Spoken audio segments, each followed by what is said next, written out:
Bonjour tout le monde. Donc nous continuons notre cours toujours sur les réactions de complexation.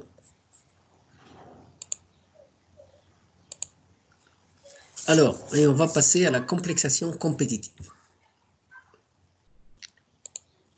Bien, nous allons traiter dans un premier temps la compétition entre deux ligands pour un même ion métallique. Alors, on va prendre le cas de SCN- et S2O4- comme ligand et comme cation métallique Fe3+. Alors, si on prend une solution de chlorure de fer 3, contient des ions Fe3+. Et on verse sur cette solution une solution de thiocyanate de potassium, KSCl, qui est incolore, et on va la verser, on va l'ajouter en excès. Donc, on a les ions Fe3+, et les ions SCl. Si on fait ça, on va obtenir une solution qui va devenir rouge sang. Et ce n'est autre que la réaction Fe3+ et SCN- pour former ce complexe FeSCN2+. C'est l'ion thiocyanato fer 3. Alors, on prend une troisième solution qui contient de l'oxalate de sodium concentré. Et on la verse sur cette solution rouge sang. Alors, que va-t-il se passer? La solution va devenir vert pâle. Ça veut dire quoi? Ça veut dire que le premier complexe qu'on a formé entre Fe3+ et SCN- réagit avec C2O4- contenu dans la troisième solution qu'on a ajoutée pour former ce deuxième complexe FeC2O4+, qu'on appelle l'ion oxalato fer 3. Alors on va interpréter tout ça. La première partie de l'expérience. Les espèces introduites, on a introduit le fer Fe3+, et SCN- en excès. K+, et Cl- sont bien entendu des ions indifférents. Ce sont des ions spectateurs. La réaction mise en jeu est la suivante. Fe3+, plus SCN- donne Fe SCN2+, avec comme constante de formation Kf1 égale à 10 à la puissance 3. On voit bien, comme le Kf est très important, la réaction est totale. On peut chercher sur les tables thermodynamiques à 25 degrés Celsius et on trouvera bien entendu ces deux équilibres avec ces deux constantes de formation. Le premier équilibre, c'est celui de la formation du complexe entre Fe3+ et SCN-, Kf1 égale à 10 à la puissance 3, et le second, c'est la formation du complexe FeC2O4+, à partir de Fe3+ et de C2O4-, Kf2, 10 à la puissance 9,4.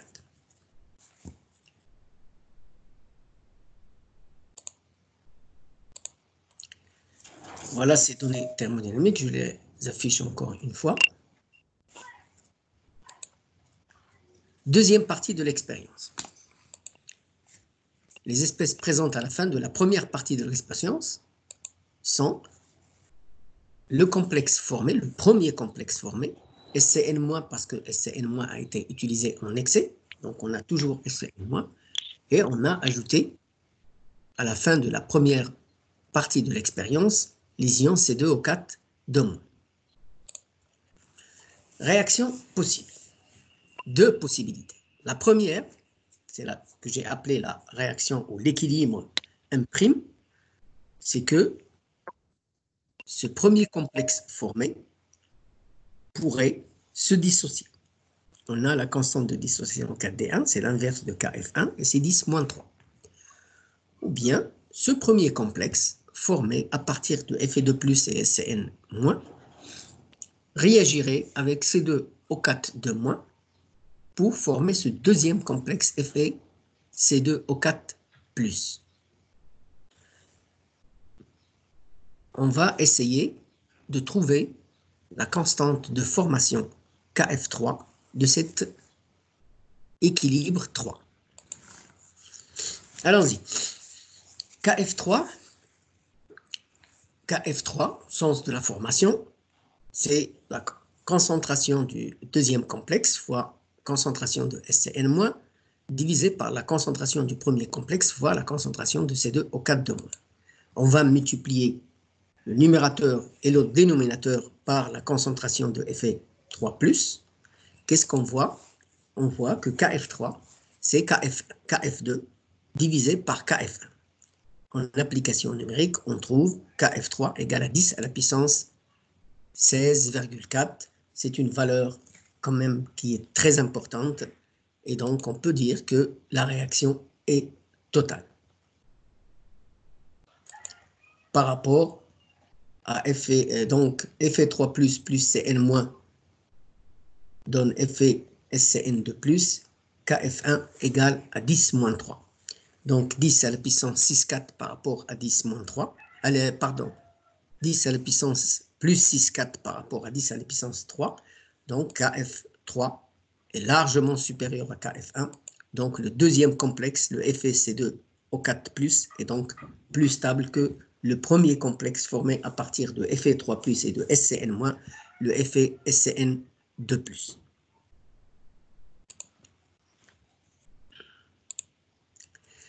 On passe maintenant à une compétition entre deux cations métalliques, cette fois pour un même ligand. On va traiter le cas de Cu2+ et Fe3+ comme cation métallique et d'un ligand qui est SCN-. Bien. Équilibre 1, réaction entre Cu2+ et SCN- donne ce premier complexe Cu-SCN+. Kf1 est une donnée, 10 à la puissance 1,7. Donc, c'est la concentration de ce complexe sur la concentration de Cu2+ et de SCN-. Deuxième équilibre, Fe3+ réagit avec SCN- pour former ce complexe-là, FeSCN2+, Kf2 10 à la puissance 3. Et voilà l'expression de Kf2. Les deux réactions de formation des deux complexes ont lieu. Kf2, on voit bien que Kf2 est supérieur à Kf1. On peut dire que le second complexe est plus stable que le complexe Cu-SCN+. Bien. Alors, on peut dire que le complexe, donc l'ajout des ions ferriques à une solution contenant des ions thiocyanato cuivre 2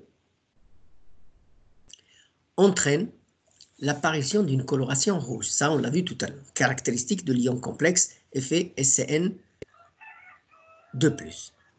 Selon la réaction qu'on avait déjà vue, qu'on va appeler la réaction 3. Donc, Fe3+, va réagir avec le premier complexe formé lors de l'équilibre 1 pour donner ce deuxième complexe formé lors de l'équilibre 2. Et on va l'appeler équilibre 3 et pour lequel on va essayer de déterminer la constante de formation Kf3.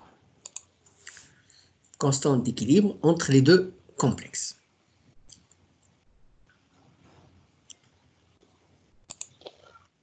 Kf3, c'est la concentration du deuxième complexe fois la concentration de Cu2+, divisé par la concentration de Fe3+, fois la concentration de Cu-SCN+.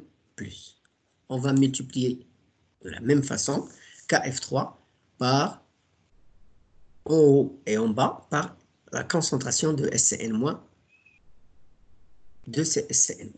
Bien. Alors, on voit que Kf3, c'est Kf2 sur Kf1, et le rapport est égal à 20, supérieur bien sûr à 1. Donc, on peut conclure que le complexe FeSCN2+, le second complexe, est majoritaire par rapport au premier, mais la réaction entre les deux complexes n'est pas vraiment totale.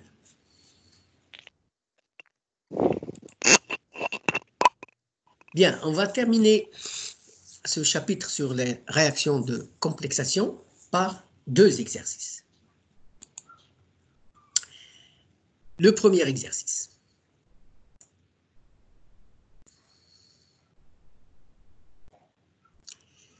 Pour former le complexe effet CH3CO2+.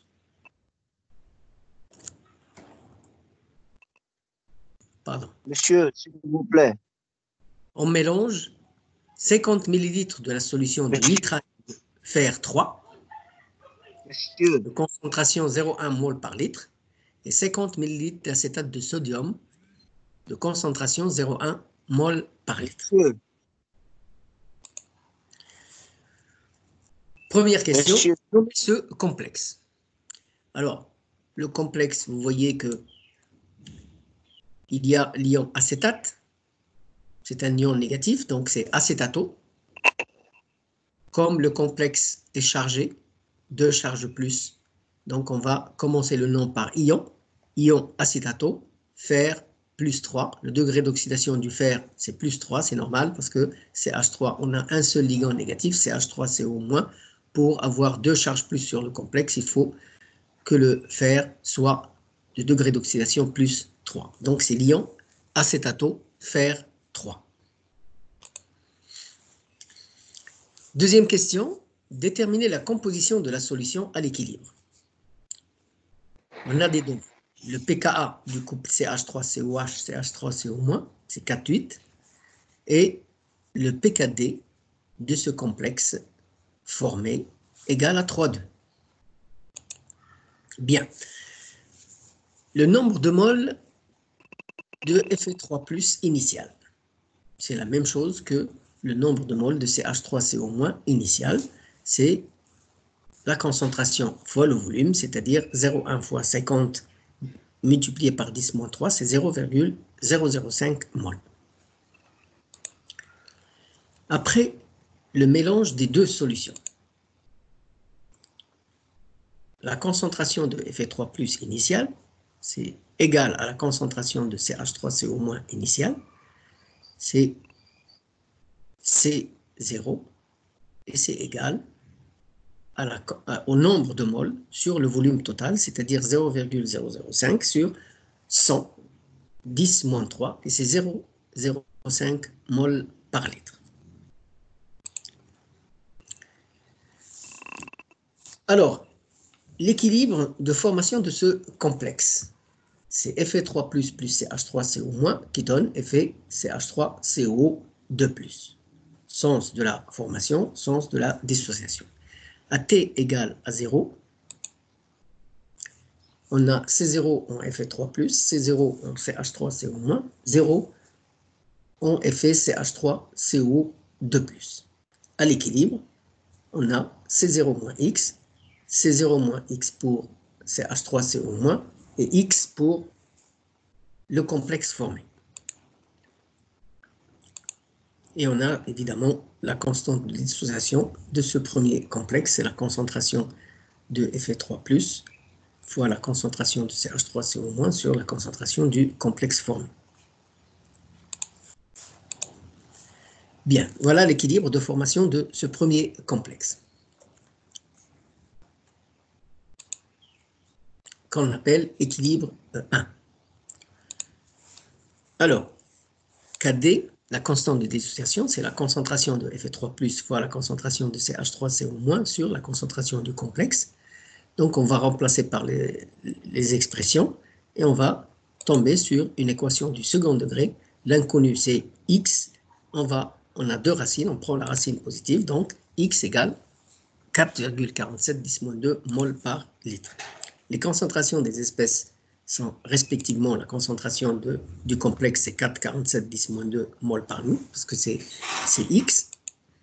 La concentration de Fe3+ est égale à la concentration de CH3CO- est égale à C0 moins X, donc c'est 0,047 moins 4,47 10-2, c'est 0,0053.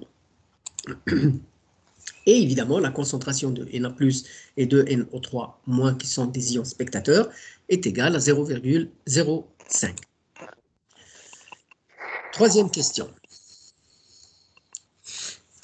On vous dit qu'on ajoute sans dilution un acide non complexant, comme l'acide nitrique. Dans quel sens est déplacé l'équilibre de complexation? Bien. Lorsqu'on ajoute des ions H3+, ils vont évidemment réagir avec les ions CH3CO- selon cette réaction-là. CH3CO- plus H3+ donne CH3COH. On aura donc une diminution des ions CH3CO-. Et d'après la loi de Le Chatelier, la loi de déplacement des équilibres, l'équilibre se déplacera de manière à compenser ce qui est retranché. Et donc cet équilibre 1 va se déplacer donc pour compenser la concentration de CH3CO- vers la dissociation du complexe.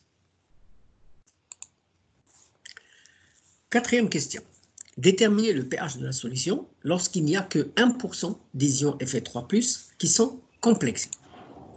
1% de Fe3+ est complexé, ça veut dire que la concentration du complexe est égale à 0,05 fois 1%, c'est-à-dire 5-10-4 mol par litre. La concentration de Fe3+, puisque 1% est complexé, donc 99% n'est pas complexé, donc c'est 0,99 fois 0,05, c'est 0,0494. La constante de dissociation, c'est la concentration de Fe3+ fois la concentration de CH3CO- sur la concentration du complexe. On sort la concentration de CH3CO-, c'est 4D fois la concentration du complexe sur la concentration de Fe3+. On remplace, on a 4D, on a la concentration du complexe, on a la concentration du Fe3+, donc on a 6,37 10 à la puissance moins 6 mol par litre pour CH3CO-. Voilà les différentes concentrations.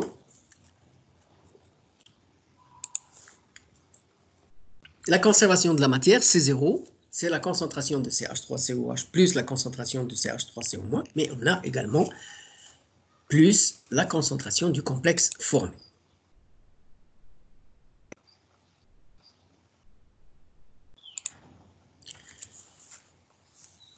CH3COH, on sort la concentration de CH3COH, c'est C0 moins CH3CO- moins la concentration du complexe. On a évidemment les valeurs. Donc, on remplace et on trouve une concentration de l'acide, CH3COH, égale à 4,94 10-2 mol par litre. Bien, la constante d'acidité, qu'est-ce qu'on nous demande de calculer? Le pH.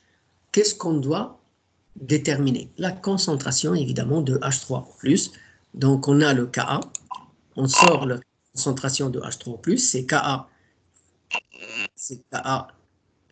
multiplié par la concentration de CH3COH divisé par la concentration de CH3CO- et on trouve 0,123. On a la concentration de H3+, on fait pH égale à moins log de la concentration de H3+, et on trouve un pH de 0,91. On passe, pour terminer cette partie, à l'exercice 2. On mélange 500 ml d'ammoniac NH3 à 0,1 mol par litre et 100 ml de sulfate de cuivre, CuSO4,5H2O, à la concentration de 10-2 mol par litre. Comme donné, on vous donne la constante de dissociation du complexe CuH3, 4 fois 2 plus, égale à 2,5 10-13. Première question, écrire la réaction de formation du complexe ainsi que son tableau d'avancement. Bien. On calcule d'abord le nombre de moles de Cu2+ initial. Qu'on va nommer N0, c'est C0V0. C0, c'est 10 à la puissance moins 2. Et V0, c'est 100 ml, donc c'est 110 à la puissance moins 3. Et c'est 0,001 mol. Le nombre de moles de NH3 initial, c'est N1, c'est C1V1, c'est 0,05. La réaction de complexation a lieu entre le cuivre plus 2 et l'amine. Selon cette réaction-là, Cu2 plus 4 NH3 donne CuNH3 4 fois 2 plus. État initial N0, N1, 0 en complexe. Et l'état final N0 moins X, N1 moins 4X, X en concentration du complexe formé. Deuxième question. Calculer la constante de formation de ce complexe. Que peut-on en déduire au sujet de la réaction de formation? Alors, la constante de formation, on a déjà dans les données la constante de dissociation, il suffit de prendre l'inverse et on trouve une valeur de Kf égale à 4 10 à la puissance 12. C'est une valeur très élevée, donc on peut dire que la réaction est totale. Troisième question, déterminer les concentrations de toutes les espèces chimiques intervenant dans la réaction de complexation en état final. Bien. Voilà l'équilibre de formation du complexe. On a déjà vu que l'état final, c'est N0 moins X pour Cu2+, N1 moins 4X pour NH3 et X pour le complexe formé. Puisque la réaction est totale, c'est ce qu'on a vu lorsqu'on a calculé la constante de formation de cet équilibre. On a le droit de faire l'hypothèse suivante.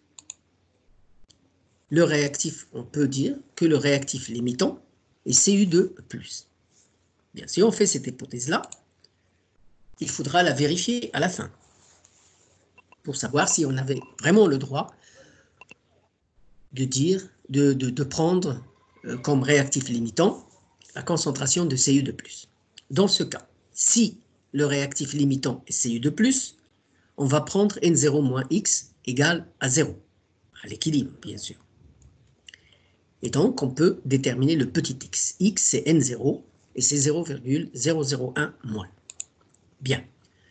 En état final, la concentration, le nombre de moles de NH3, c'est N1 moins 4X, c'est 0,05 moins 4 fois X, c'est 0,046 mol. Concentration à l'état final.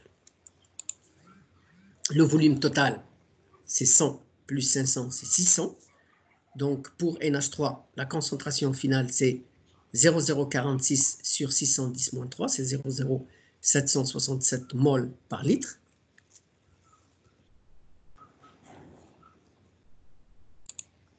La concentration du complexe final, c'est X sur le volume total. C'est donc 0,001 sur 610 moins 3, c'est 1710 moins 3. On a la constante de dissociation, c'est la concentration de Cu2+ fois NH3 pardon, à la puissance 4 sur la concentration du complexe. Donc on a besoin de calculer la concentration à l'état final de Cu2+. Donc on la sort, c'est 4D fois la concentration du complexe sur la concentration de NH3 à la puissance 4. On remplace, donc on fait une application numérique et on tombe sur une valeur de la concentration de Cu2+ égale à 1,2 10-2 mol par litre. Donc on voit bien que cette concentration est très très faible. Donc on avait le droit de faire l'hypothèse avant en disant que le réactif limitant est Cu2+. Merci pour votre attention.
استاذ دارينيا كوماسي ونشي فيني شيء ما قد نلقى رجعنا ذاك تلقيتها وما وين ما قد نسمع شيء دخل اي عندي 2 minutes بريس كان